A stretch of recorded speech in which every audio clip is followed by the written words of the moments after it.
Maybe. Do they have All street? right.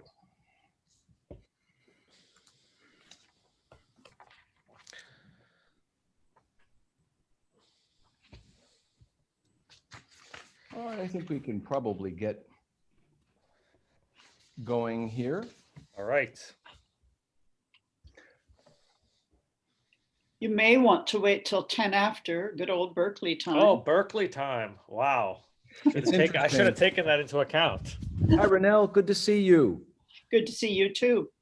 We were wondering, because, you know, after we do have some people joining us from strange places like Harvard University, and they may wonder why we're so late in getting started. On the other hand, also, I thought, you know, it's Friday afternoon, but don't worry, if we start a few minutes early, like shortly, all they will miss is my introduction, which means nothing at all. So I'm not terribly concerned about that. All right, so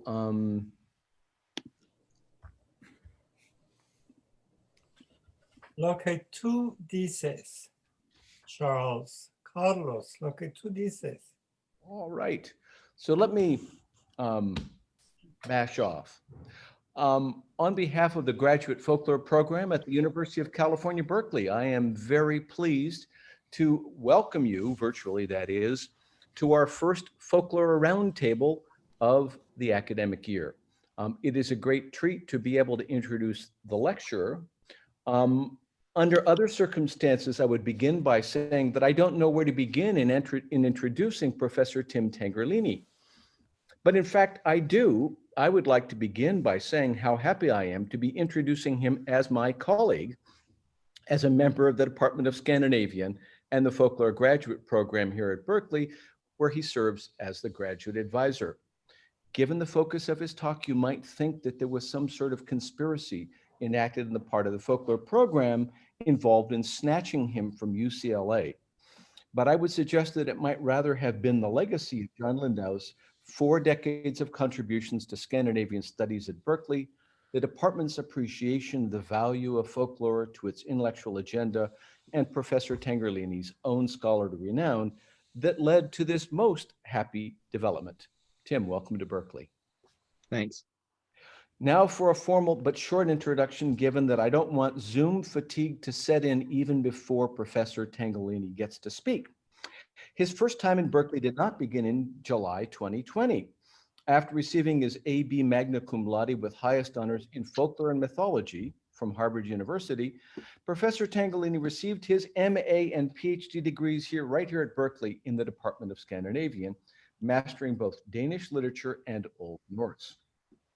He was employed from 1992 until earlier this year at the University of California, Los Angeles, holding professorships in both Germanic languages and literatures and in the Department of Asian Languages and Culture. These appointments should provide you with a small sense of the breadth of his scholarly knowledge, but there's a lot more to come. In 1994, he published a book entitled Interpreting Legend, Danish Storytellers and Their Repertoires. It's a deep scholarly dive into the legend collection of Danish 19th century folklorist Evald Tang Christensen. His sights are high in the book, redefining legend and rethinking the history of legend scholarship. Beyond a statistical analysis of the corpus, Professor Tangherlini develops an important approach to repertoire by comparing the corpora of 3 narrators and looking into their lives, finding important relations between motifs and personal experiences. And now for something completely different, in 1998, he published a book entitled Talking Trauma, Paramedics and Their Stories. This ethnography of paramedics reveals that their lives are not all action-packed, but rather alternate between tackling emergencies and spending lots of time between calls. And guess what attracted a folklorist's attention? Guess what they do between calls? They tell stories that reinterpret what has taken place. Unlike television heroes, his rich transcripts and analysis show how the paramedics often present themselves as anti-heroes, using cynical and self-deprecatory humor that resists how they are often portrayed by and engaged with patients, supervisors, hospital staff, police, and others. By the way, if you know Tim, and his sense of humor, which could be described in relatively similar terms, you can figure out why he got along with the paramedics so well. He has edited quite a number of collections and special issues of journals. He has published articles in, among others, the Journal of American Folklore, Korean Studies, Western Folklore, Scandinavian Studies, Fabula, Folklore, Oral Tradition, the Journal of Folklore Research, Cultural Analysis, and the Journal of Asian Studies, as well as influential edited collections such as Folklore Interpreted, Essays in Honor of Alan Dundes, and important encyclopedia entries.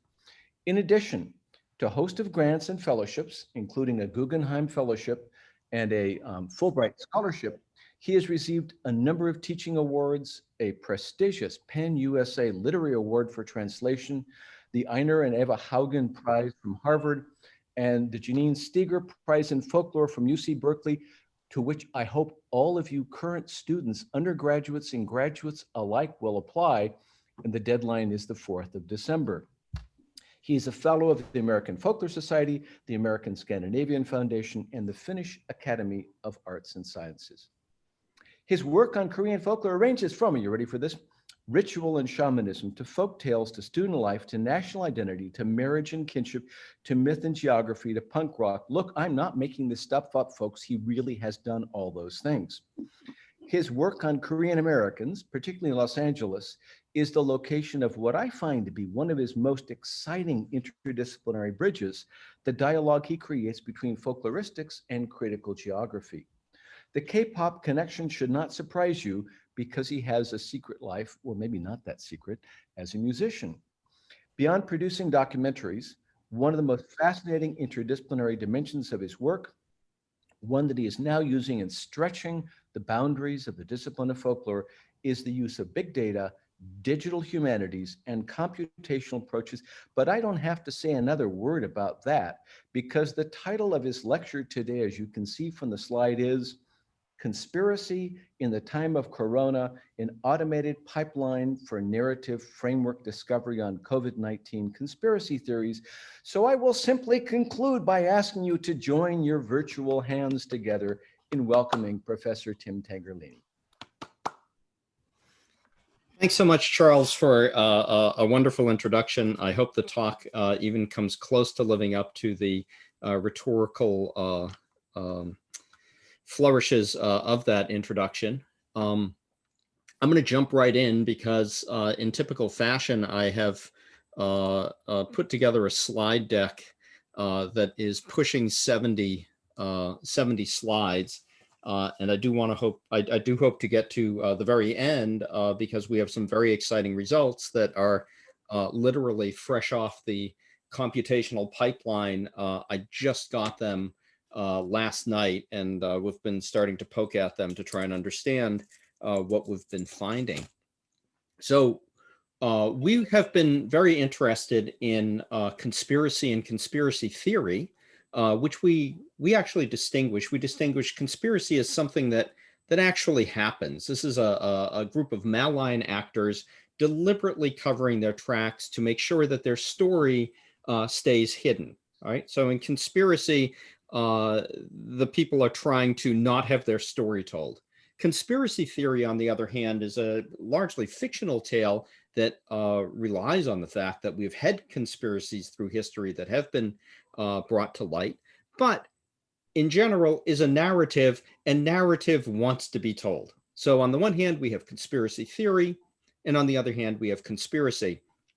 And we were incredibly fortunate in our work that almost simultaneously, and I don't think it was accidentally, we got both Pizzagate and Bridgegate. Now, Bridgegate, you may recall, was the traffic chaos that was caused by a political payback operation in New Jersey, where Chris Christie's office, and he, of course, denied any knowledge of this,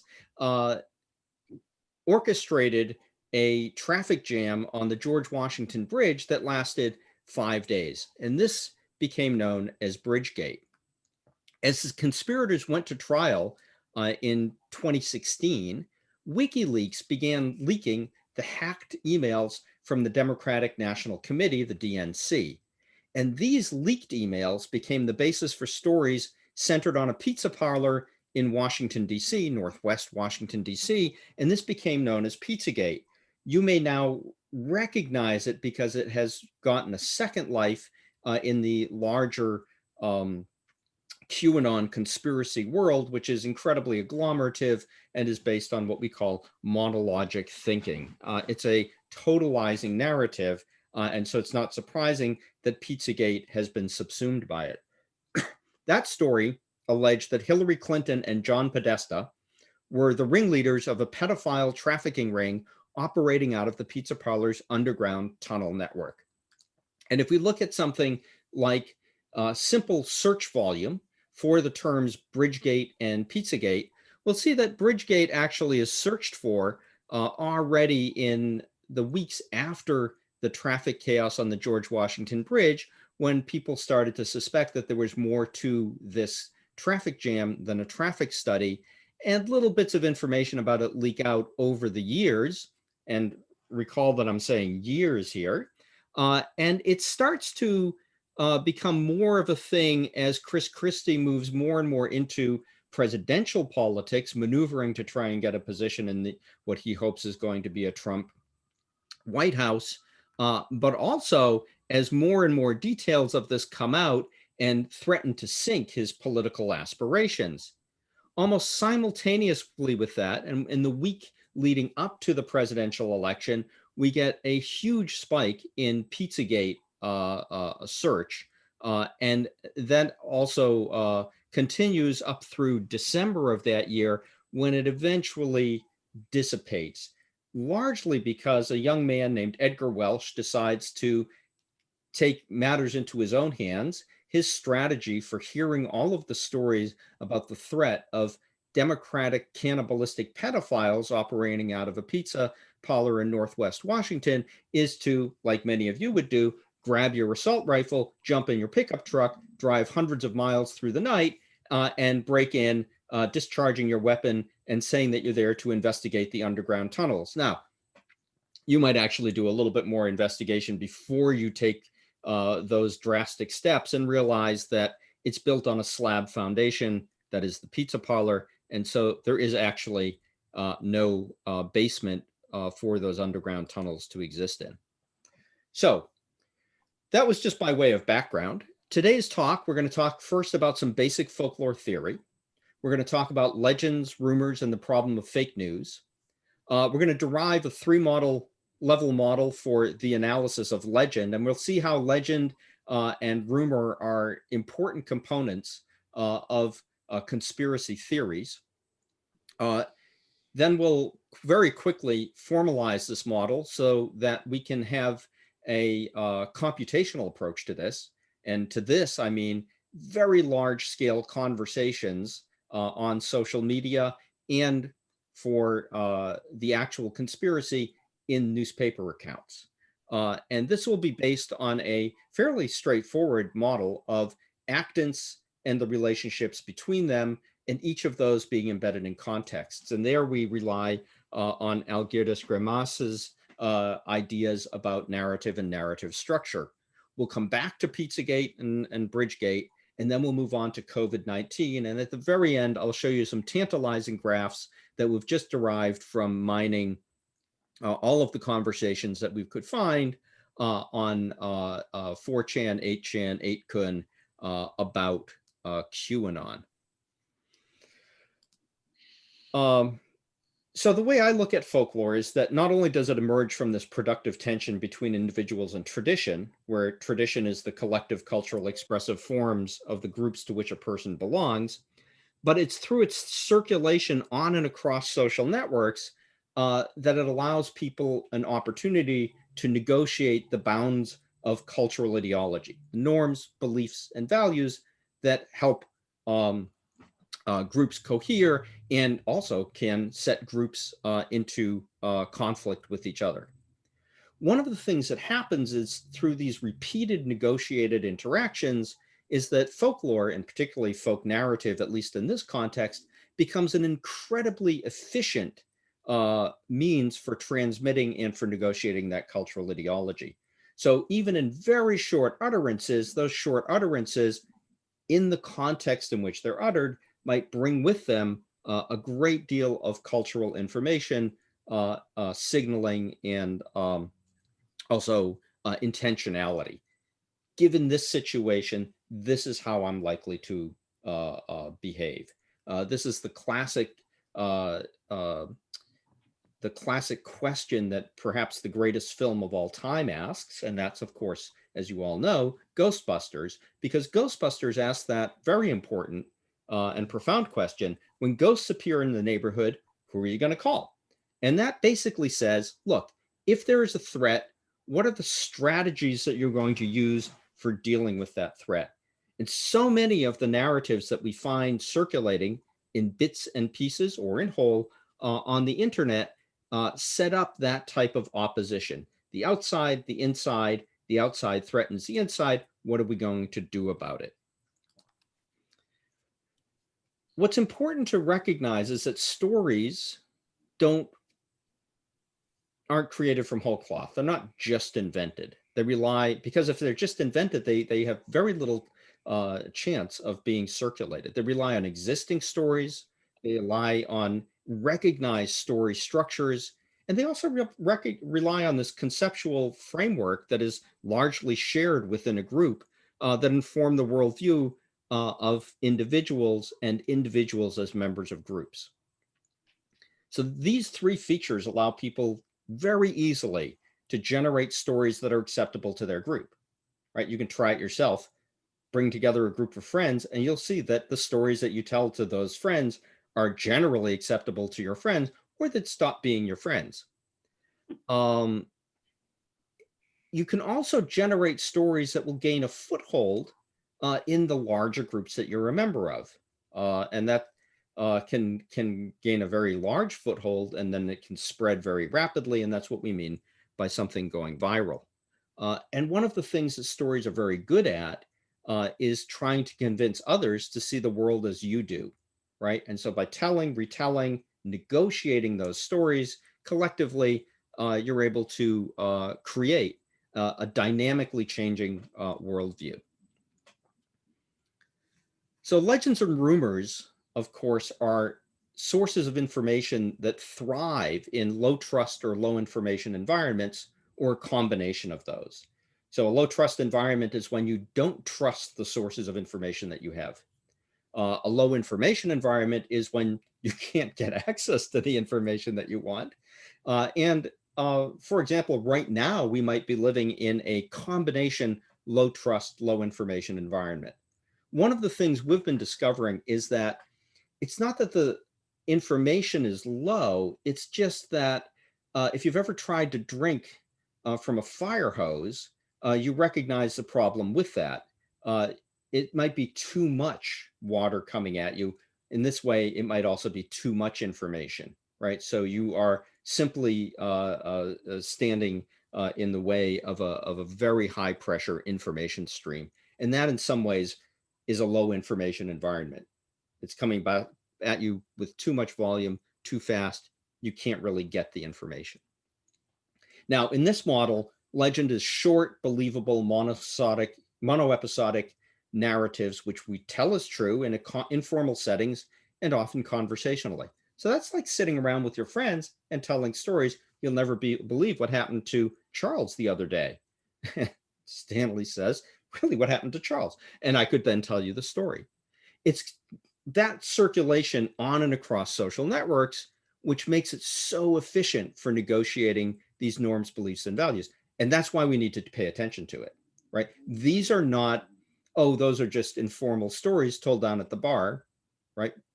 It's not something to dismiss. It's something to pay a great deal of attention to, because so much of our worldview, so much of our decision-making, so much of our idea of community is based on those low-level informal exchanges. Now, in this context, rumor is a hyperactive state of legend. It's when a legend goes viral, but rumor is often missing those two key structural features that we're going to talk about later, which is both a strategy and a resolution to the story. What rumor often does is says, here's a threat, what are you going to do about it? And it pushes action into the real world. And we see that illustrated with Pizzagate. Here's the problem. There's a pizza parlor up in Northwest Washington, D.C. that the Democrats are using to run their satanic, cannibalistic pedophile cabal. What are you going to do about it? And so it calls for action. This means that legend and rumor are actually pretty closely related to fake news, which David Lazar says is fabricated information that mimics news media content and form, but not an organizational process or intent. It takes advantage of certain folklore features. It leverages fears and strategies for confronting those fears that are already in circulation in the communities that it targets. That's why it can be incredibly efficient and effective, just like legend and rumor are, at getting people to do things that other people in the community recognize as reasonable reactions to what it's presenting. So Pizzagate landed in our lap. It was an interesting opportunity for us to explore the folkloric dimensions of, quote, fake news, and it allowed us also to interrogate the structures of legend and rumor and see how stories could be aligned into what folklorists have often talked about, which are story complexes, interrelated stories that somehow or other in that interrelation form a coherent set of stories about characters or events or a community writ large. That would then give us insight into the development of comprehensive worldviews, and monologic thinking, you must remember, is something that certainly people who like conspiracy theories are often adherents of. The other thing that this would allow us to do would be to test these ideas at very large scale. Very large scale here, I mean internet scale, millions of posts by hundreds of thousands of individuals over some period of time. Now, luckily for us, the New York Times was also onto both Pizzagate and Bridgegate, and it created these hand-drawn illustrations of the main players and the main relationships between those players, both for Pizzagate and Bridgegate. And I say lucky for us because it's very hard when you're doing computational humanities work to have some sort of outside data against which to evaluate your processes. So we wanted to test if we could match the New York Times graph. Given a million comments on Reddit that are somehow related to Pizzagate, could we extract the underlying narrative framework graph, and would it match what the New York Times did by hand? So from a machine learning perspective, and that's really what we're taking here, we're taking a machine learning perspective on this problem. We want to be able to estimate all of the hidden parameters of this model. We want to find the actants, people, places, and things, the contexts, who does what when, the set of relationships, which can be represented as a hyperedge, right? So Hillary Clinton uses the Clinton Foundation to fund James Alefantis's trafficking of children in underground tunnels for Satanist purposes, right? So that's a hyperedge. That's a bunch of pairwise relationships, which we decompose in this model into pairwise relationships. And then later on, when we get to COVID-19, we get so good at doing this that we can start to recognize when people are starting to cast a person or an action as a threat, and as a follow-up, the types of strategies that they're proposing to deal with that threat. This means we need a formal model of storytelling, and more explicitly, a formal model of legend structure. You're all very well familiar with these two-level models, things like prop is sujet and fabula, and the idea that people as part of their enculturation tend to internalize these structures and produce stories that eventually conform to the structure. And if you can't get your story to conform to the structure, nobody will ask you to tell them a story. These models are pretty easy to apply, but they're not very useful at the level of real world data. And I always tell people when they start working with modeling that this engineer who said all models are essentially wrong, but some are useful, was onto something. So we want to find a useful model. The problems with the two-level model, at least in terms of computational formalization, is that we only have a connection between observed phenomena and a deep structural level, which misses the importance of domain specificity. Remember, Bridgegate takes place in New Jersey politics. Pizzagate takes place in a series of contexts. So we need that contextual anchoring to actually make sense of what people are saying. The other important thing that we recognize is that most people don't tell complete stories, right? And so we're going to have to relax some of the constraints on this to recognize that we're not dealing with complete stories, but there's an immanent whole that's informing this. And we consider that to be the domain anchored narrative framework for a story. So many of you probably know this 6-level legend structure that was proposed by Laboff and Valetsky and used by folklorists for legend. The problem is that the complicating action is terribly under-theorized, as we like to say in literary studies. And so we had to theorize that. And we broke it into 2. There's a threat or disruption in part 1, and then there's a strategy in part 2. The range of threats or disruptions are going to be culturally determined and limited. They're not an unlimited series of things. This allows us to develop a context-anchored 3rd level, which is sort of in between the macro level and the micro level, this meso level, which is context anchoring. Recall, if you haven't already remembered it, George Boole says that in every discourse, whether of the mind conversing with its own thoughts or of the individual and his intercourse with other, there's an assumed or expressed limit within which the subjects of its operation are confined. And so we say that the domain places, to borrow terms from Alan Dundee's, constraints on the allomotifs that can fill motifemic slots in the narrative. So that makes our estimation problem actually tractable. Otherwise, it's an intractable problem.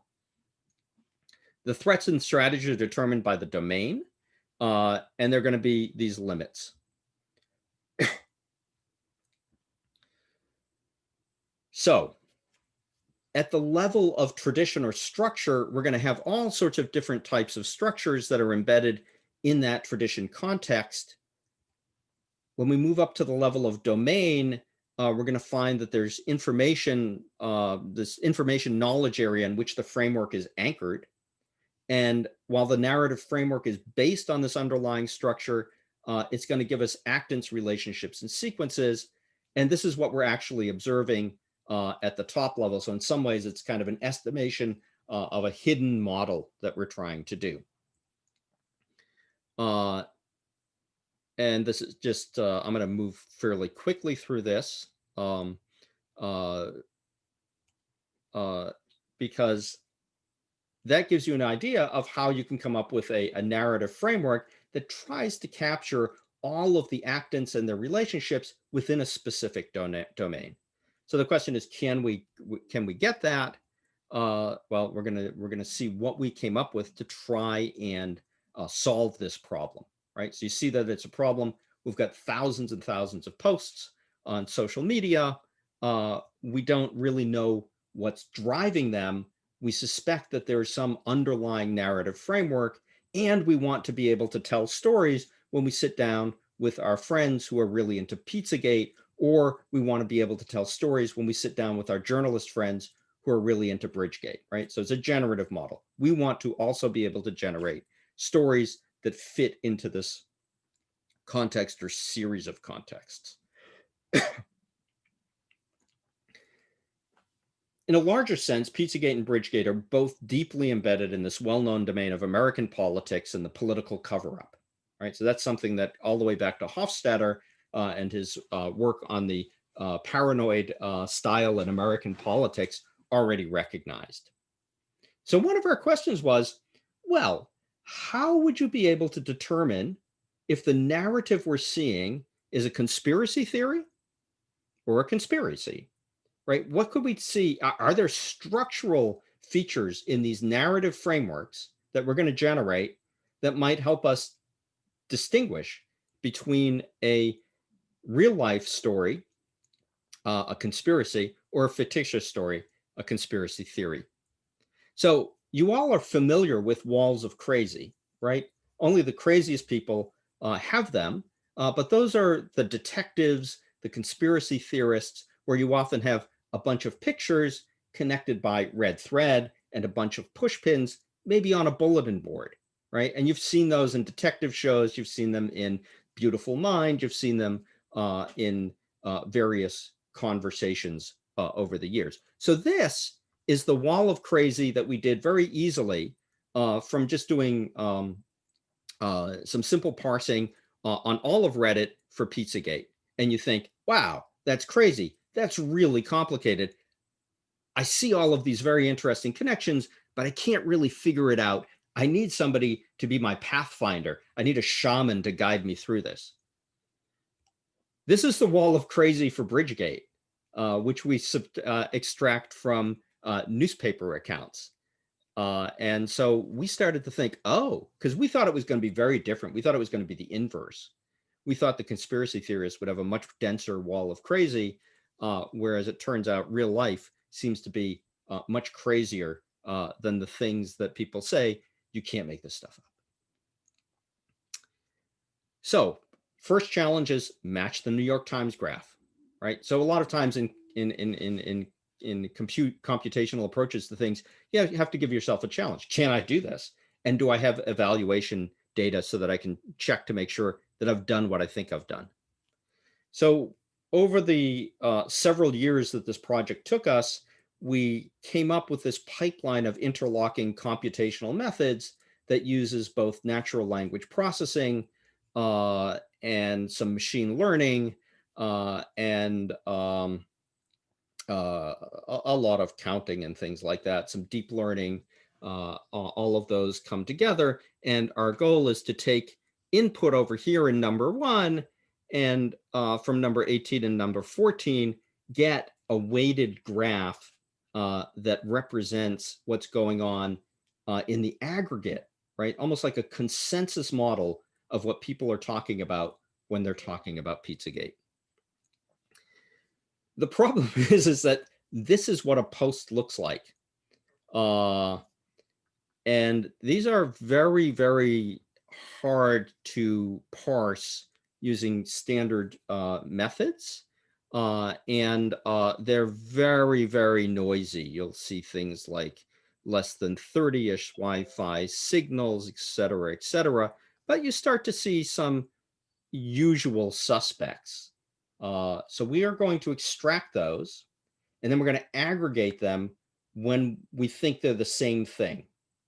And of course, this can be very difficult because Podesta could be John Podesta, it could be Tony Podesta. Sometimes it's referred to as the Podestas. Sometimes it's just referred to as P's.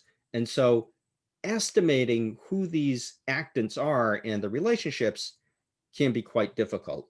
We want to get to a graph that tells us, you know, for example, Hillary Clinton is somehow related to the Clinton Foundation and related to James Alefantis. And this is one of our initial extractions for the graph. When we do this for all of the several million posts that we have for Pizzagate, we wind up coming up with a series of graphs that we can break into communities that are more or less equivalent to domains of human interaction or domains of knowledge that are shared with certain nodes that are being shared between communities. And this allows us to find a Hillary Clinton community, WikiLeaks, James Alefantis, the Podestas, child sex trafficking, Satanism, and Comet Ping Pong. We also get some meta-narrative communities where people are talking about what they're constructing there. We get stories that are about people taking action, so the Edgar Welch meta-narrative. And then we get a lot of what we call support communities that sort of give the background, right? So remember, we're talking about people who are enculturated, so they know they share some of the same background. And then we get nucleations of of other possible narratives that haven't been brought into the main narrative. And then we get spurious things like, in this case over here, we have the lower left-hand corner of the slide. In the purple, we have the movie and the film Alien, where people mention aliens, and all of a sudden it diverges off into a story about discussions about the film Alien. And if we reweight the graph and eliminate some of the less frequent relationships, we see that the Pizzagate narrative framework becomes incredibly clear. So this is really the main driver of the conversation in this very, very large social media environment. So can we match the New York Times graph? Yes, we can, but we also discover two things.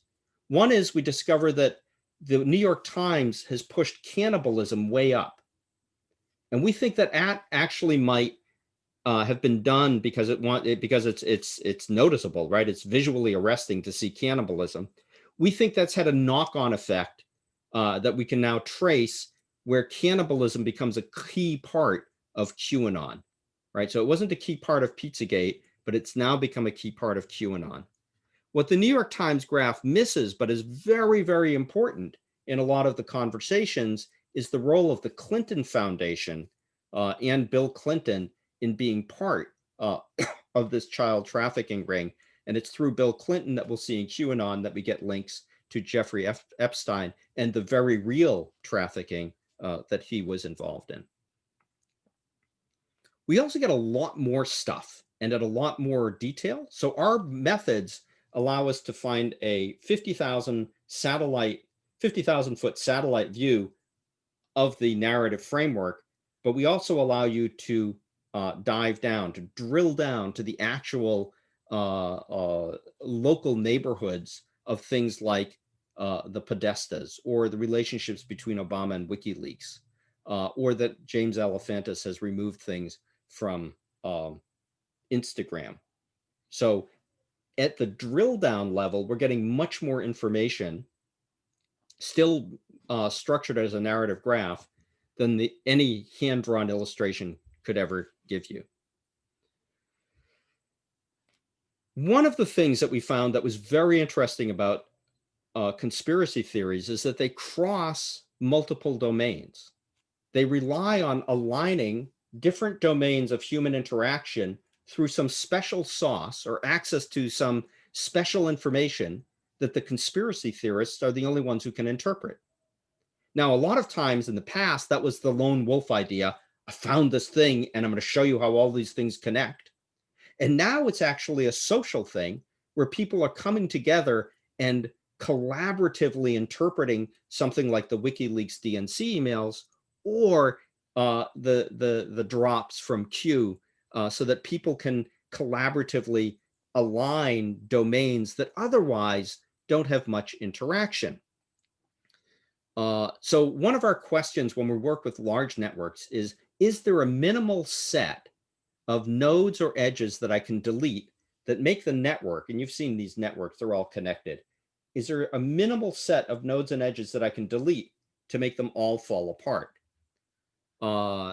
And if they do fall apart, do they fall apart neatly into domains? So our hypothesis was there might be a minimal set of edges. We didn't expect it to work as well as it wound up working. In Pizzagate, you've got politics, you've got the private life of the Podestas, you've got casual dining, and then you've got, of course, satanic cannibalistic pedophilia, right? So you've got at least these four different domains, and they're connected by what we call interdomain edges. And those interdomain edges turn out to be WikiLeaks. So let's put together Pizzagate very quickly. You've got politics. You all recognize that. That's politics. We can align one node in politics with another node in food, and that's going to be James Alefantis, you'll see. So we've also got food, casual dining, and then we've got children and satanic pedophilia. And those are all connected through these dotted lines, which are actually the edges that we get from WikiLeaks. Another way of looking at it is Over here on the left, we've got these different domains. And in the aggregate, you'll see that those networks, you can all see that those networks are disconnected, right? Democratic politics maps up over here into the upper right-hand corner. The Podesta brothers map over here into the left-hand side of the aggregate graph. Casual dining sort of maps onto this aggregate up here in the top, and Satanism is down here in the lower right. There's nothing connecting them until we bring in WikiLeaks. And if we bring in WikiLeaks, the edges and nodes connected that are generated by WikiLeaks leads us to have a completely connected graph. So I can delete WikiLeaks, the graph falls apart. I put in WikiLeaks, the graph is a fully connected component. That means that the conspiracy theory is not robust to deletion, right? So there are ways that I can make it fall apart. But just as easily as I can make it fall apart, I can make it come back together again. So then we wanted to look at a real conspiracy, and this was Bridgegate. Again, the New York Times made a hand-drawn graph, which was very helpful to us. But I had shown you already that it's much more complex. And we wanted to see if we could test it as well. It's so complex that we can't actually show you the whole graph. We wind up looking at what we call ego networks. But what was noteworthy was that all of the actants come from one domain. They all come from New Jersey politics. No matter who we deleted, we couldn't get the graph to fall apart. That suggests to me that even if you take out Bridgegate, New Jersey politics is going to continue as it always has, for better or worse, right? All of the people in it are known people. We can confirm them using what's called open link data. And all of the relationships, all of the edges are within that domain of New Jersey politics. There's none of this cross-domain alignment. There's none of this cross-cutting series of edges that go from one domain to another domain. And we're starting to work on this concept of clones in each of these planes of the domains. What's also interesting about Bridgegate is it takes forever for the whole story to come out. It starts in 2013, and the whole story arguably is still not out, but the Supreme Court finally weighs in 2020, right? So 7 years. Do you know how long it took for Pizzagate to become a fully formed network? We have a dynamic graph of this. It takes a month. After a month, it's absolutely stable. There are no additions, there are no deletions. It just is Pizzagate. So what can we learn? This is always the question I want to ask. What have we learned? If we apply this model to a real cover-up and a fictitious cover-up, is there anything that sets them apart? Well, the fictitious stories have almost no delay between first appearance of their core actants and relationships and a fully formed narrative framework. It's 1 month versus 7 years. For Pizzagate, the core actants are stable and complete from the start. The fictitious stories aren't robust to deletions. There's some small set of nodes, like I said, that will split the giant connected component of it. And real stories are robust to deletions. Those are really important things, right? So now we've got a tool that can discriminate between conspiracy theories and conspiracies. So let's talk about this in the context of COVID-19. We did the same thing. We looked at millions of posts on Reddit, 8chan, and some other image boards. But what was interesting is that there's no obvious glue holding all of the different narrative frameworks that we started discovering that were operating in this space. And it's a very dynamic space because we've got this perfect information void. Nobody knows anything about COVID-19 when it first starts to emerge, right? That's part of the whole problem of it. We don't know how people will react. We don't know how many people it'll kill. We don't know how infectious it is. So it's a perfect information void. And over the past 3 or 4 years, we've deeply undermined people's trust in institutional and traditional forms or information sources. right? So we've got this perfect storm. So we thought we have to jump in. We have to see what we're going to find. One of the things we find is that there are lots of conspiracy theories out there. There's new conspiracy theories that suggest that the 5G cellular network is somehow connected to this. And so this aligns the domains of telecommunications, public health, global trade, and then, of course, some threat narrative. Here, COVID-19 is the threat.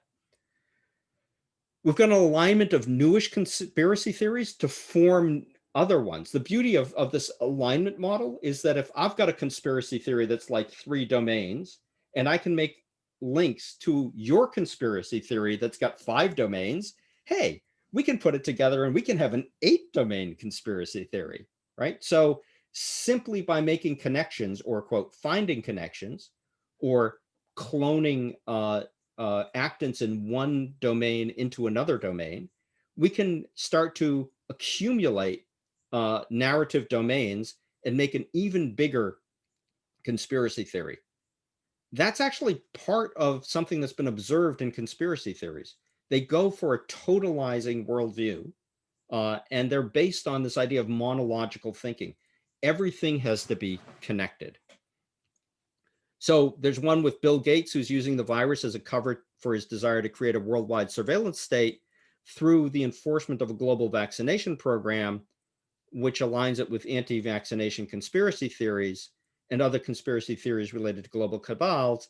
And over the past 3 months, it's been also related to the 5G conspiracy theory, because the 5G is activating the quantum dots that are in the vaccines to build up this surveillance state. You also get the nucleation of new potential conspiracy theories like Film Your Hospital, which is related to the conspiracy. The COVID-19 is simply a hoax. So since there's nobody actually going to these hospitals and dying, we should go down to our hospitals and film our hospitals to give evidence that that it's a hoax. And so, of course, if you're a public health official, you would want to know about the emergence of a conspiracy theory like that, because literally the last thing you want people doing is coming down to the hospital and insisting that they can film it when there's a global pandemic that nobody's quite sure just how lethal it is, but they're pretty they've got experience saying that it can be pretty damn lethal, right? So this problem with people, where the strategy says, what are you going to do about it? And then people take action. And then, of course, QAnon comes in and it wants to swallow this whole thing up. And then there's a very interesting thing I mentioned earlier, the interaction between conspiracy theories and the news. So when we first started tracking this in late February, early March, the lag between what was going on in Reddit and 4chan and reporting in the news was a little over a week.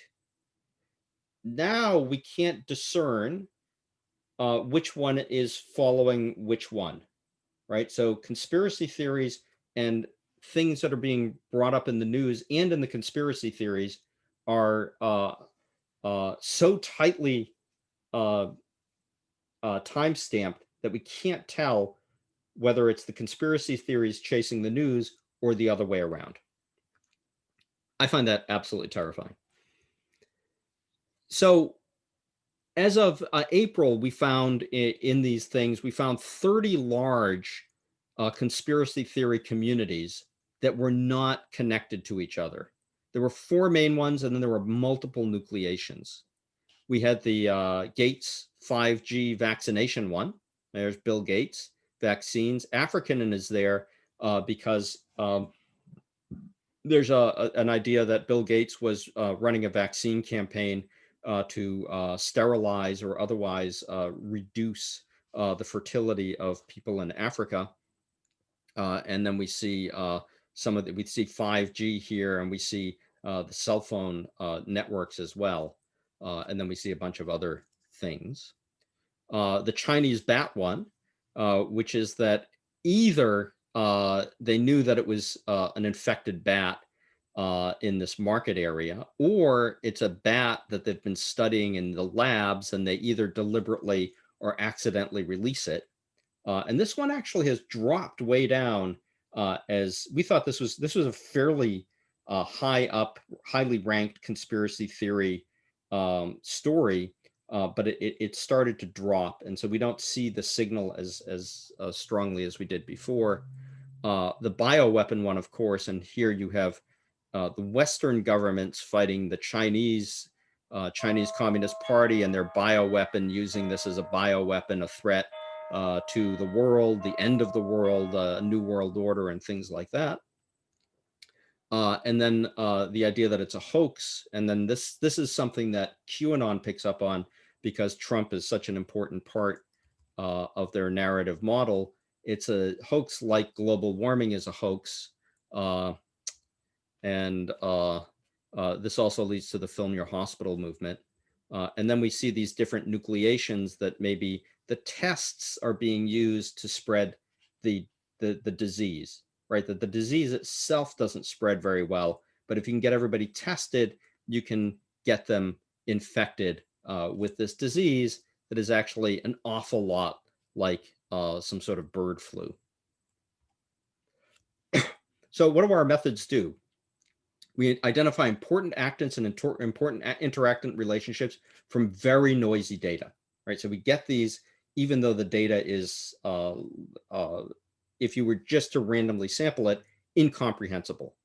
We construct a narrative framework graph that presents a multi-scale representation of this narrative space.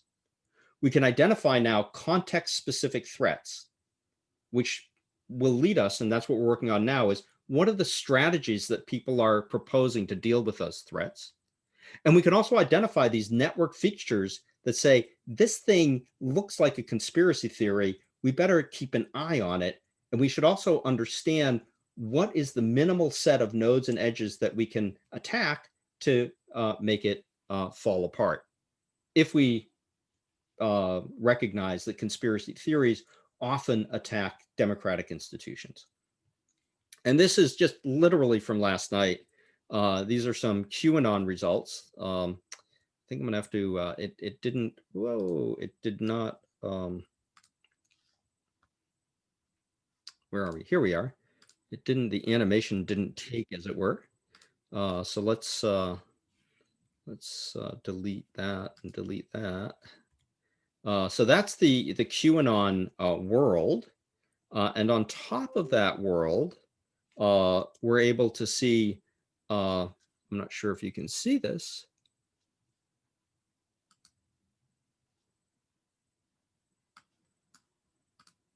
Oh, I can't see it now. We're able to see some of these little neighborhoods. This is the Jeffrey Epstein neighborhood with Little St. James, the Lolita Express. Alex Jones is somehow involved in this, Ray Chandler. Cannibalism here comes up in QAnon. And whoops, a daisy.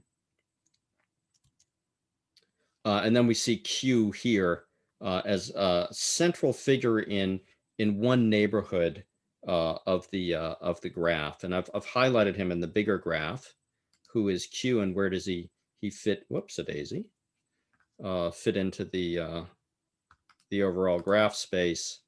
You can see Q is down here, but there's some other nodes that have huge centrality, and so we're trying to understand what they are. But this is work that we just are in the middle of doing. So what is it that we can do, and why you should care? Why did you spend so much time listening to this guy talking about conspiracy theories and folklore? If we can recognize when something has the hallmarks of a conspiracy theory, it might help us devise strategies for pointing out those nodes and relationships which are based on fiction. It also helps us understand what people in different communities see as threatening and what they see as reasonable responses to those threats. Right? So this becomes, in some ways, an ethnographic tool as well. What does that group see as threatening? What do they think of as strategies for dealing with that threat? We can understand the motivations and potential target audiences for those conspiracy theories. Who is this for, right? Which communities, right? And then if there's something that we see that could actually damage, threaten, kill, maim, then maybe we can take some actions that might mitigate those damage. These things are not innocent. They're not as if people don't take action on them. People have taken action on stories again and again and again with really catastrophic results. And so I think as folklorists, we're in a perfect position to be able to address that. So I want to thank these people. I really need to thank my collaborators, mostly at UCLA and at Google, Vwani Roy Chowdhury, Shadi Shahsavari, Pavan Holor, Chani Wang, and then the Pizzagate Bridgegate team, Pete Broadwell, Benam Shabazi, and Ehsan Ibrahimzadeh, who's now at eBay. And then, of course, NSF's Institute for Pure and Applied Math. A lot of this work was done at UCLA, so I want to thank UCLA for all their support over the years. And I want to thank you, my incredibly patient audience, for sticking around for so long. Well, that's wonderful, Tim. Let's give him a virtual round of applause. I want to tell you that since my internet has failed at home, I'm sitting here in the Gifford room where this lecture would ordinarily be taking place. And around the corner in the reception area, I have a bottle of wine, but unfortunately I can't invite you, so I'll have to drink all of it myself. I wish we could have an embodied reception, but at least at this point, I'm sure there must be quite a number of questions. What we'll have to try to do is, if you think of it, if you click on the participants button, you should be able to see by your name a little place where you can raise your hand. But otherwise, just unmute yourself, and that we will know that you want to be able to make a comment, ask a question. And I know I have several, and I'm looking forward to hearing what your questions are and how Professor Tangherlini will place us on one of his graphs after we meet with him on this wonderful research.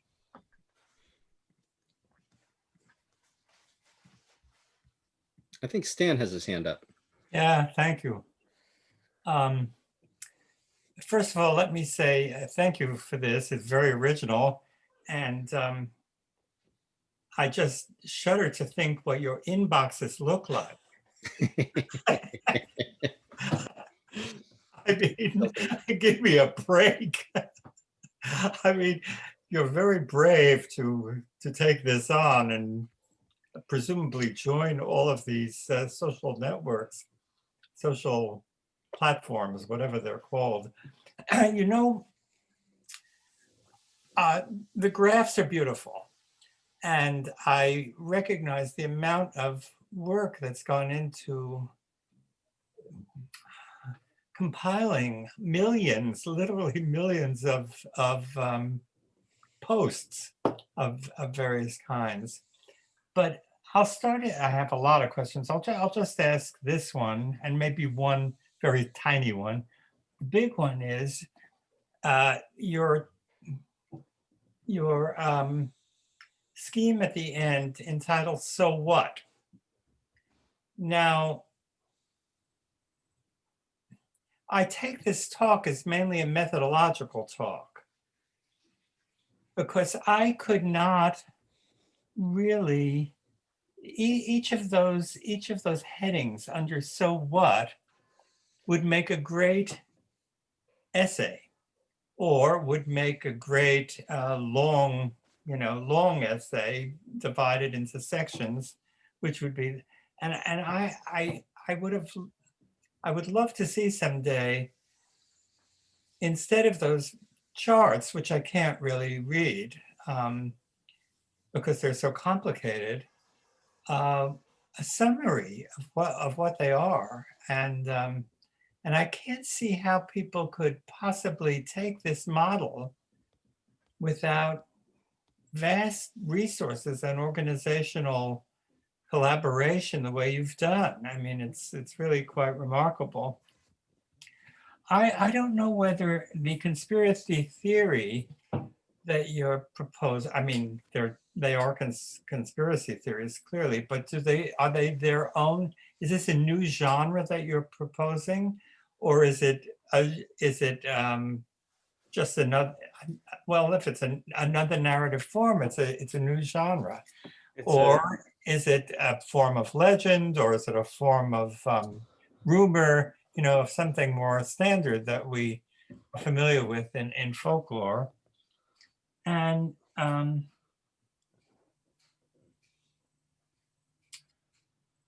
my tiny question is about the term fake news, which I never heard before Trump mentioned it. And you're using it as a kind of, again, genre of narrative, fake news. But is this something that was generated by Trump himself, or has it always existed as a term? Because it certainly it wasn't familiar to me before Trump. Those are well, let's call them two questions, and they're both great.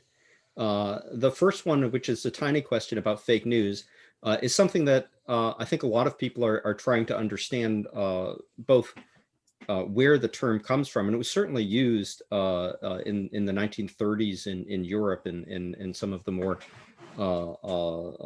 fascist-oriented states as a way to undermine people's confidence in news sources. And so it's a very good way of creating one part of the equation that can lead to informal storytelling taking such a major role, which is both the information void, but also lack of trust in your information sources, right? So if you don't have information or you have lack of trust, then you're very likely to rely on informal storytelling as a way to negotiate both what is happening, those threats, and what are reasonable strategies. So the bigger question is, what are conspiracy theories? I started approaching it just as, let's look at the circulation of rumors on social media. And that, of course, led to this formalization, really, of how is a legend put together, and to what extent is that related to rumor, where rumor often tends to push the strategy, the what are you going to do about it, into the real world, whereas legend tends to be retrospective. They did this. This is what happened, and we worked on the Green Revolution in Iran using millions of tweets in Farsi, because our graduate students all spoke Farsi, and we had this unbelievable dump of Twitter data, and saw that playing out actually in real time, right? So there are tanks on the streets of Tehran, and then people run to block them.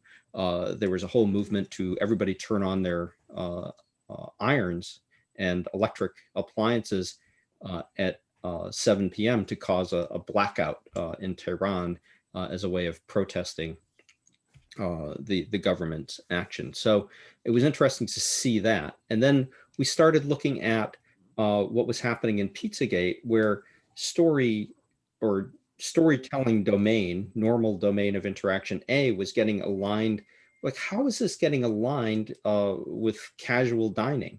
And this is where the WikiLeaks comes in, where somebody has access, or a group of people have access to some quote hidden knowledge, or a way to interpret that hidden knowledge that allows them to align multiple domains. Whereas in something like legend or rumor, it's usually a single domain, us, being threatened by some secondary domain, a threat domain, and then what we're going to do to get rid of that, right? So it tends to be two domains. So one of the things we're playing with now is looking at those narratives that rely on the alignment of multiple domains. I don't think we're proposing it as a new genre. I think what we're doing is we're proposing methods that allow us to discover stories that align with that genre, which I think people have talked about, going back for quite a while in folklore. So legend complexes often are a series of legends that are connected to each other. I think Pat Turner could probably speak far more eloquently than I could on this, where you get these Oh, yeah, I'm interlocking sorry. series of stories that kind of trigger this comprehensive worldview, so that even if you decide to do this to fight that part of the threat, well, it's not going to be successful because that's actually connected to this other area. So I started working on this in the context of stories about witches in 19th century Denmark and how those are connected to stories about Satan and who do you call when you've got a problem with Satan? Well, you call the minister, but what if the minister is married to a woman who also happens to be a witch, right? And well, you retreat to your farm, but your farm is actually, you're renting it from a manor lord. And how did the manor lord get into his position in the first place? Well, he made a pact with the devil. So you get these multiple alignments that then, in some ways, describes the entire world in which these people are living. But I don't think that's I don't think we're proposing a new genre. Rather, we're proposing methods. Like you said, it's a methodological paper that allow us to find these connections. The reason I ask so what in a lot of these talks is because I get asked that all the time. It's like, well, you did a lot of work, so what?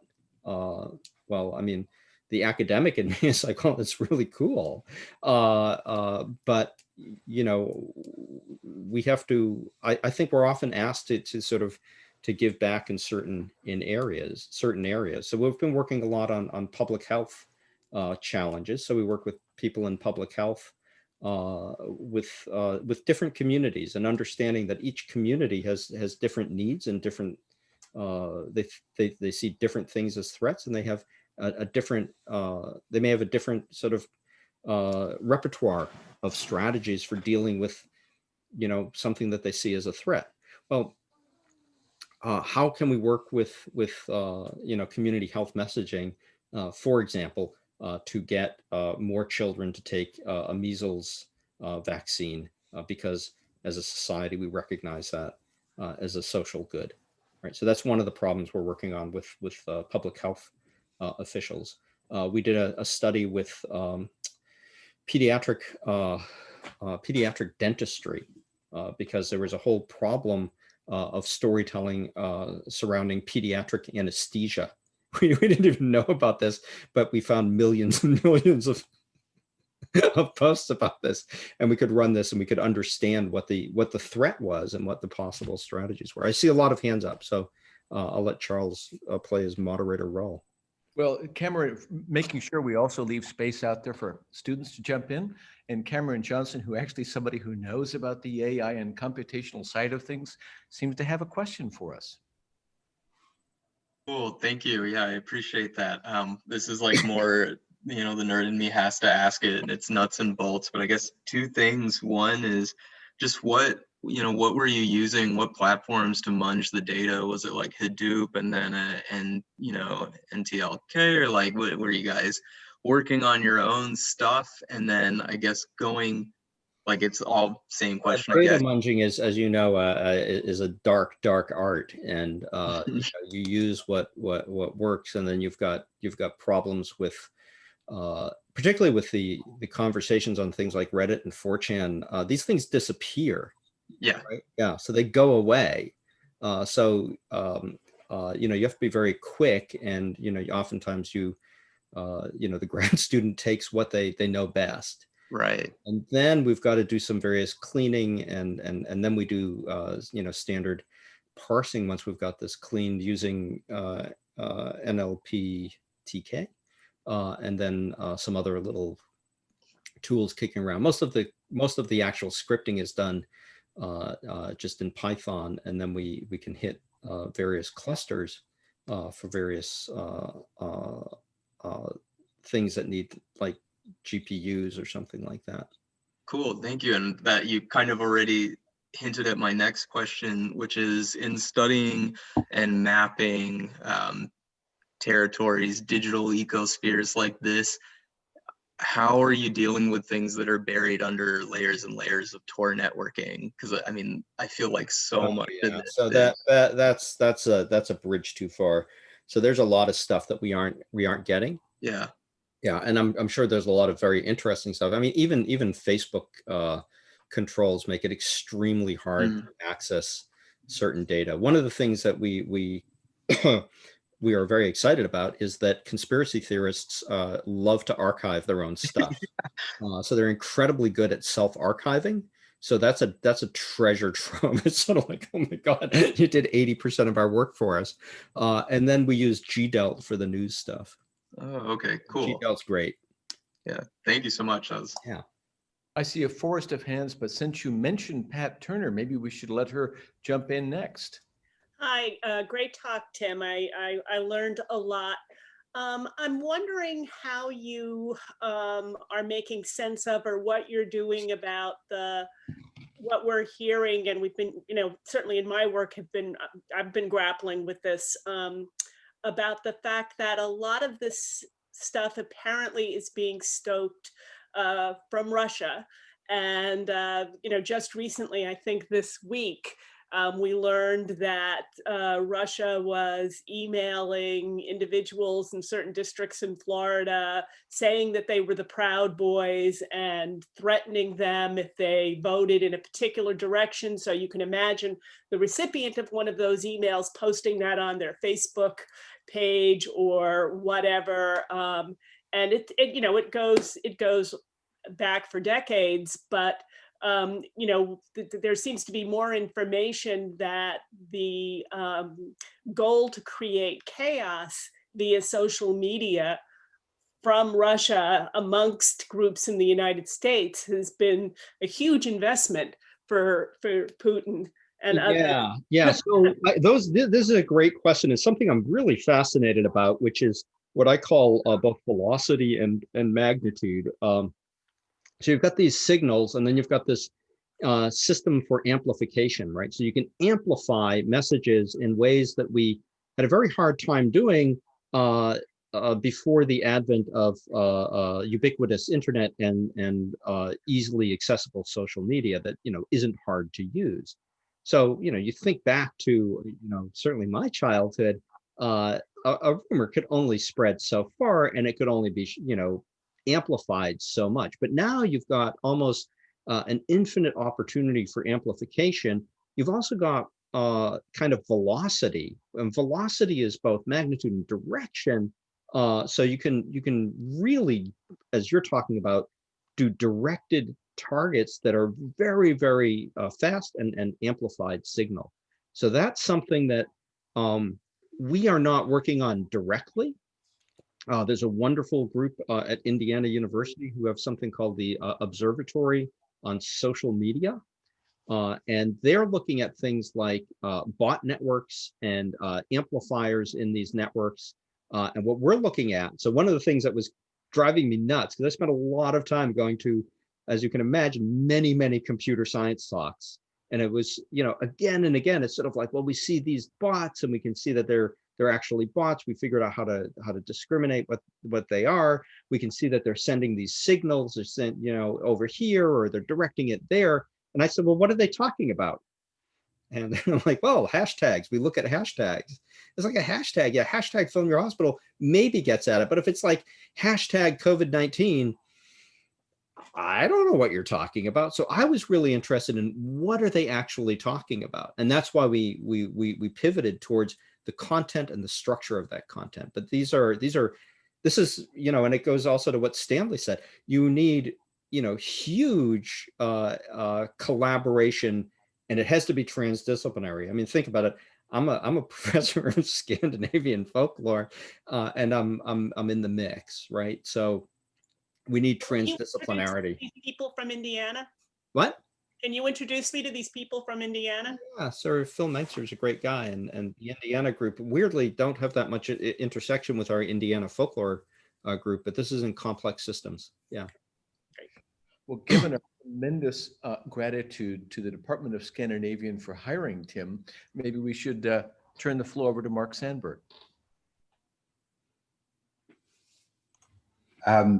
Thanks, Tim. That was a great way to spend the Friday afternoon. I'm really interested in, the satisfaction that I felt when you removed the domain that makes this conspiracy theory fall apart, because there's a kind of fantasy of what if that could happen, that you could just remove the key element and you would be persuasive to the people who are actually participating in the theory. And I'd be interested in hearing from your work with the anti-vaccination, the public health part of this, where the public health presumably is trying to remove the domain that makes the conspiracy fall apart. And is it effective? Can people respond to that kind of unveiling gesture still, or are we in such a low information environment or low trust environment that the unveiling act doesn't even work anymore? You can't, sort of do the Enlightenment project because we have no confidence in it. Yeah, a wonderful question. And when we first figured out that we could make these graphs fracture, we're like, oh my God, it's the key. But I don't know if you ever saw Terminator 2, I believe it was, right? So the Terminator comes and you start shooting at the Terminator, and it's like this liquid metal, right? And so you blast it apart, and then you wait a few seconds, you zoop, and it comes back. And I mentioned this briefly in the talk, just as they're incredibly fragile, these frameworks, they're incredibly easy to put back together, right? So we thought that would be the way to attack it, but it's not. And I think then we go back to our training as ethnographers and cultural specialists and recognize that something's going on in the many different communities that are picking up on these stories, often for very different reasons, right? So people say, oh, well, the anti-vax people. It's like, well, yeah, but it's like 15 different communities that, are recognizable. And there are probably many, many micro communities. And I think each micro community or each sub community has their own negotiated worldview it's a moving target. And so you kind of have to figure out what the message is that's going to be both acceptable to them and respectful of them, but will also perhaps slowly nudge them in a direction that can be helpful to a social good like eradicating measles. Now, the other thing we discovered is that there's a hardcore group community that may never ever be moved. You just, and I hate to say it, it's just sort of like we've got very limited resources. Certainly my team's got really limited resources for 4 people. It's like, but we team up with others, but you always have these limited resources, right? And doing a directed campaign is a long-term thing. It's expensive, but ultimately, if you can just, save one kid from suffering, then, I'm all for it, right? But your question is something that I struggle with. Well, we've talked about it in the past. It's a hard question, and it is not. Yeah, I mean, I also had that idea. Oh, just get rid of the edges, or just get rid of these 2 key nodes. It doesn't work. I think that the next hand to go up was Calvin Hutchin. Yes, thank you for this incredibly interesting talk. I wanted to, I guess my question goes off of the metaphor of the Terminator fighting the Terminator. So you have these massive data sets. And so I'm curious if you've considered the possibility of using this vast amount of data to output posts in the spirit of these conspiracy theories, because I'm very curious how these communities would react to their own content reflected back to themselves in this manner. So yes, you're right. It is a generative model, and we recognize that it's a generative model, and we point out some of the dangers of it being a generative model. There's nothing hard about what we've done computationally. There's nothing that would prevent you from just downloading our code and running it on some subset of data that you have, figuring out what the narrative framework is, and then sampling it and adding some semantics and generating posts that would be perfectly acceptable in that context. We have unfortunately weaponized folklore. I think folklore was already weaponized, though. I think folklore has been weaponized for a very long time. I think people use stories and rumors. It killed 6 million Jews. Folklore killed 6 million Jews. Yeah. So you know, people say, "Oh, you've weaponized folklore." I think I didn't do it. I'm just showing you that it is unbelievably powerful. You know, this generative framework that we've developed is probably what was internalized in the kids sitting in, where was it, in Belarus, who were generating troll content during the 2016 election. And now you can do it, you know, with the advent of something called a BERT. I don't know if you guys know about BERT, the embedding. And then there's some, you know, children of BERT, which are even bigger BERT. What is it called? 3G. I forget what it's called. But these huge language models will allow you to very easily do some sampling of our network graph, sample the graph, and generate posts that could go feed back in. Now, you could overwhelm the bulletin board, kind of a denial of narrative attack, right? You could have a denial of narrative attack just by like flooding it. So maybe I will generously recognize myself to ask a question. I mean, having a note, first of all, that there's a wonderful Journal of American Folklore special issue on fake news with a lot of really good stuff in there. And of course, conspiracy theories about epidemics have been around at least since the 19th century, with cholera, plague, and smallpox in India, where conspiracy theories, mostly about the British, proliferated. So here's my question. You know, I spend a lot of time talking to public health people and medical folks as well. I really like the fact that you published some of your work in PLOS ONE, which is a major, medical journal. And I spend a lot of time fighting with folks, and they're saying that, essentially, when we have a pandemic or an epidemic, the only good role for the people is to shut up and listen, right? The moment at which people try to figure things out for themselves and say, you know what I think might be going on is, then the finger gets pointed at the public saying, now you could be more of a threat to public health than the virus itself, right? And I keep saying, well, people do. I mean, folklorists would say people engaged in vernacular knowledge production. People want to figure things out. So the question is this: is there anything good in here? Could you see any place within this where there's evidence of folks trying to be able to say, because after all, epidemics are like your wonderful fire hose metaphor. There's just so much going on. They're hard to understand. Is there anything good in there about people's inability to try to be able to make sense of the world in which the nonsensical world in which they're living? Yeah, I mean, we do find what's interesting is that, first of all, we do filter our harvesting to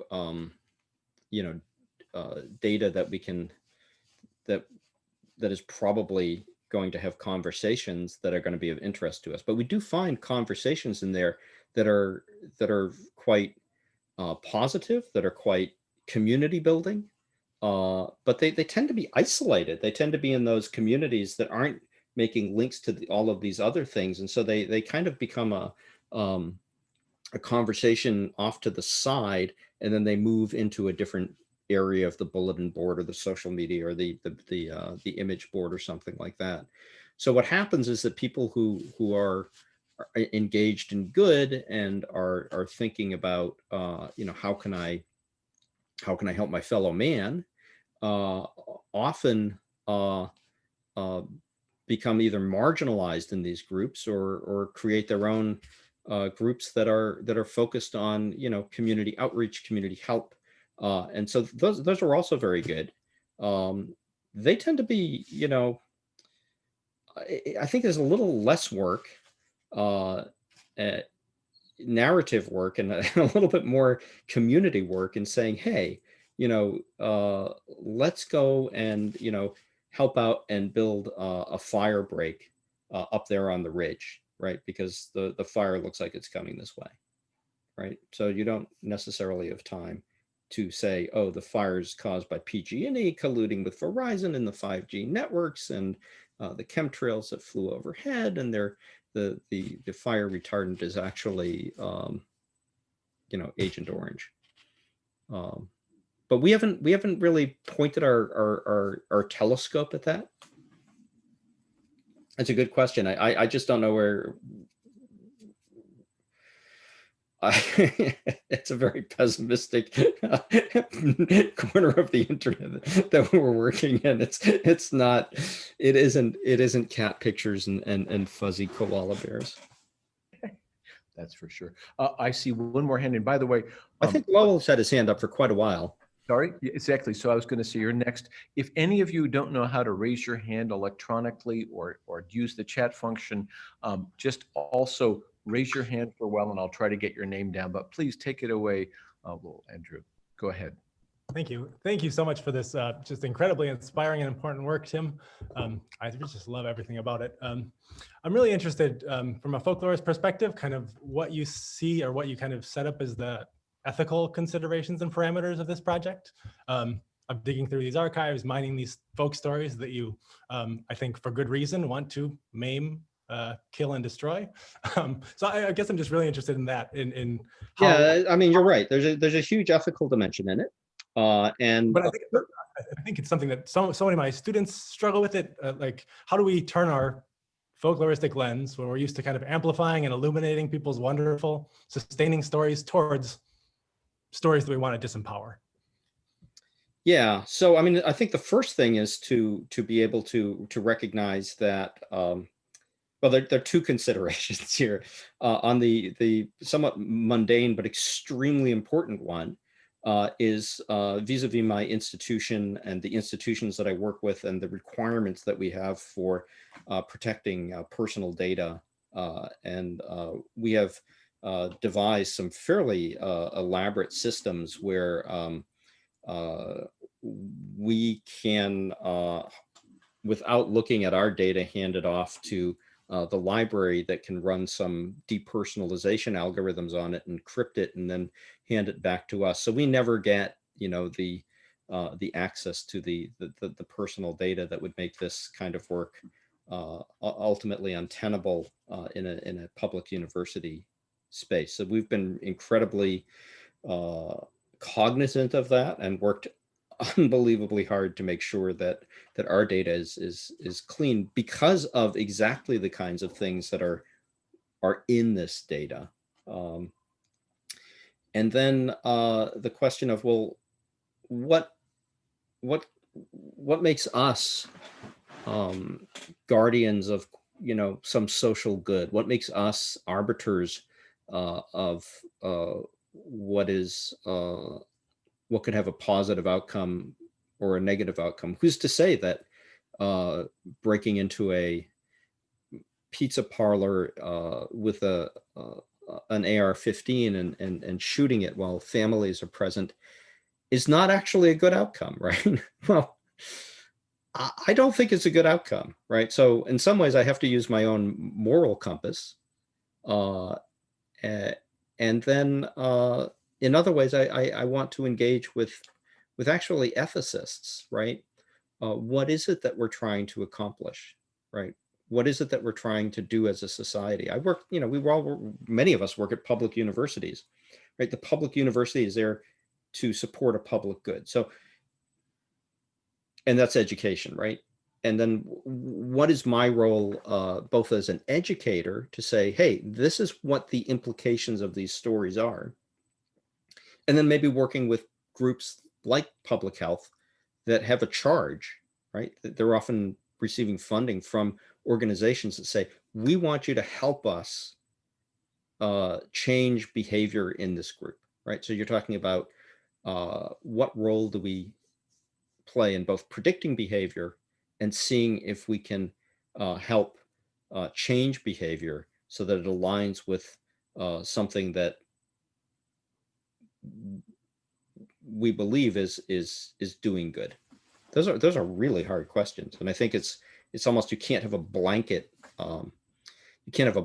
ethics, right? We were approached by a woman, a pediatric dental professor, who's like, we're seeing again and again and again this very strange split in pediatric anesthesia, where many parents want us to anesthetize their children, like full anesthesia, when it isn't medically appropriate. And there's a lot of pressure, and we're trying to understand where that's coming from, right? Because there's also the other group, which is much more aware of the really horrible consequences of pediatric anesthesia when there's not appropriate medical personnel present, which has led to the deaths of, boy, just a 6-year-old child at my kid's elementary school, right? So these are really major questions. Can I contribute in some way to that as somebody who studies storytelling?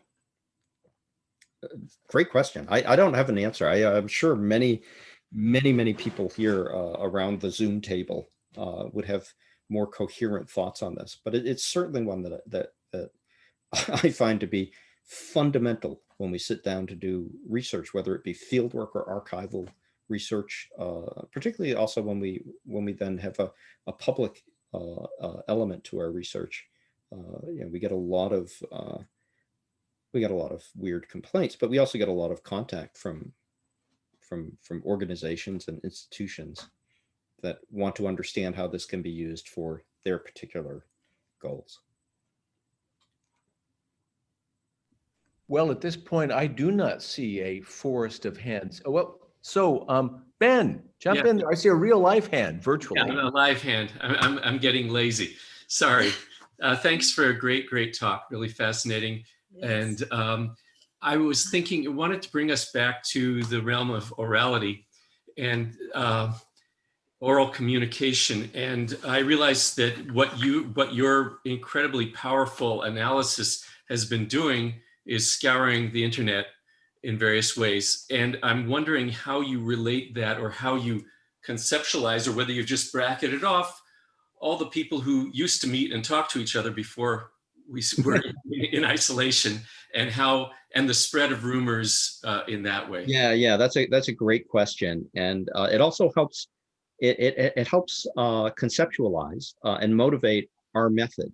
So you probably, I probably skirted over it, but what we do is we do comprehensive collection over very large social media forums. And the reason we do that is actually related to orality. And it's related to this idea of people telling partial stories. I remember many years ago, or what feels like many years ago, I used to go to these things called, and they don't exist anymore, but they were called pubs or bars. And I would go in there, and I know it's shocking to think, but people would be gathered closely around a table, sharing things like peanuts or pretzels, and drinking beer and talking. And when you moved through the bar, you would hear these little snippets of conversation. This is the orality.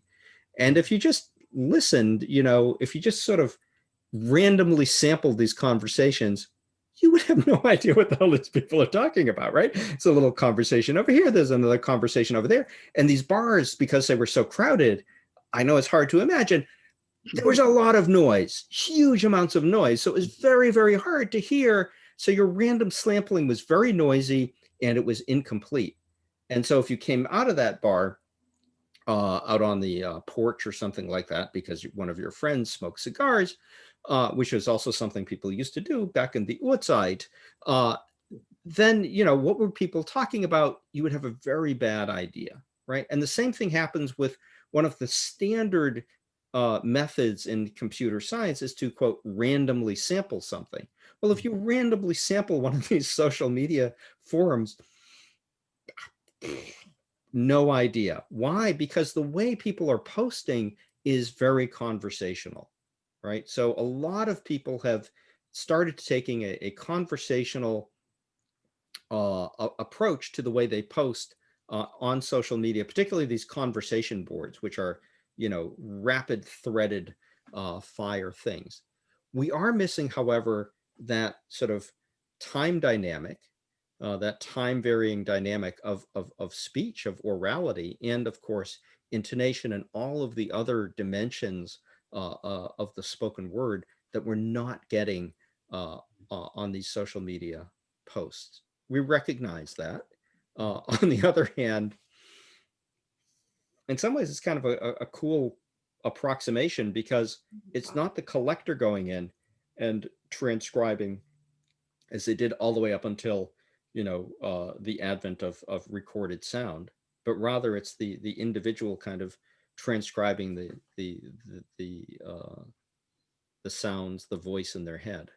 Yeah, yeah, I see all that and recognize that. I just one other small thing I just wonder about the ease with which you can repost by clicking a button once. Oh, you yeah, don't yeah. have So to the read it reposts and retweets. So that's a thing that's actually dooms a lot, in my mind, a lot of social media research, because it's like, oh, we were working with retweets. It's like, what the hell does that mean? And a lot of the stuff that gets retweeted is a link.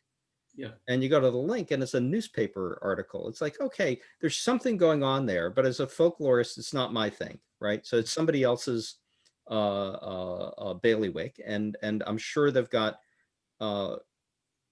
incredible ideas about how to deal with that. But I'm really interested in those keyboard to keyboard interactions that have the element of informality, and that through this collaborative process, and now also include lots and lots of images and GIFs and even occasionally sort of like video snippets. Yeah. Those are really hard to deal with for right now. We it's like, wow, that's really hard. We clean those out. We don't have any coherent way of dealing with them. And since that wasn't what we were focused on right now, I mean, maybe in the later iterations we'll be able to bring that in. But this was pretty damn hard already. Thank you, and thank you for doing it. And hope to sit down with you at some cafe or pub someday. Yeah, that would be great. I really look forward to that. Well, welcome to Berkeley. Thank you. Thanks. Really interesting. Kyoko Lee has a question. Thanks for a really interesting presentation. I like how you mentioned the conversational aspect of these online conversations, or like the conversational aspect of the digital space, in terms of when you transcribe oral conversations and the way that you write, the type of writing that's done in the publishing of official news media. So there's a difference between the conversational and then the written, right? And how does that reflect in the analytical devices, which in this case would be the code itself? And how do you? Well, I mean, one of the great things about, say, using the news sources is that they're unbelievably clean. And they've got complete sentences. So the natural language processing on those goes much faster. It's not as messy and clunky. Whereas the conversational mode that we find in social forums is so noisy that we have to do a slightly heavier lift with the unsupervised methods that we use. So the code itself is, more predicated on the structures of language. So, you have to go all the way back to what is encoded in language itself. And, something like BERT, these very, very large transformer-based models of language with, well, it's for the purposes of language, it's a low dimensional space, but it's still 200 some odd dimensions.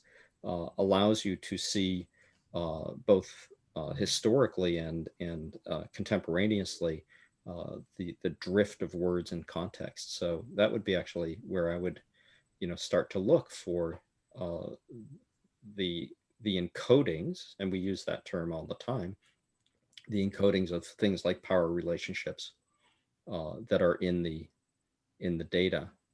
And the code is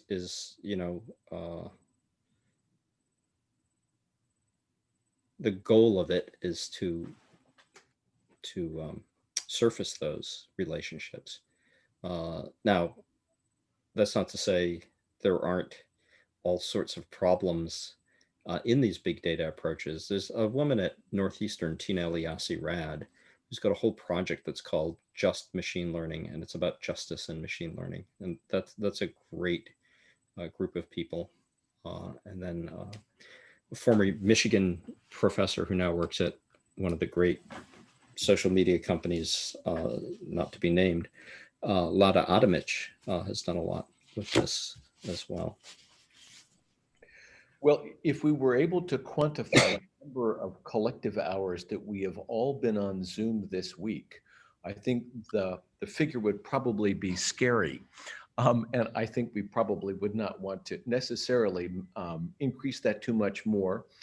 It's wonderful to see many old friends and a lot of new faces virtually brought together by this lecture. I want to point out that it is being recorded, and therefore we will post this on the Folklore Archive website before too long.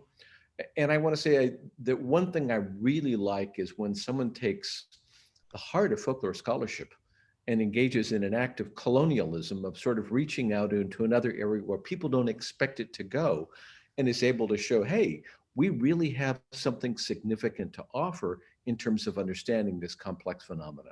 And this is wonderful, original, path-breaking, scary, and quite exciting research. So thank you so much, Tim, for sharing that with us. Thanks to all of you. As of, at least down here in Harvard, it's a little bit later there, but 5:46 on a Friday afternoon, we're all together. Thank you so much, and another round of applause for Tim. Yeah, and thank you all so much for your patience and for coming and for being an attentive audience and all of those things. I really enjoyed presenting this work to this audience, particularly because you're so informed in the anthropological and folkloric space. So be healthy. Usually I'm doing this for computer scientists. Thanks so much, everyone. Cheers. Thank you so much. Thank you. Bye.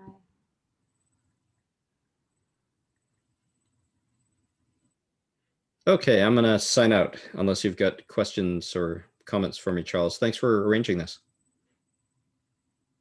You're muted. Recording on your site or on my site?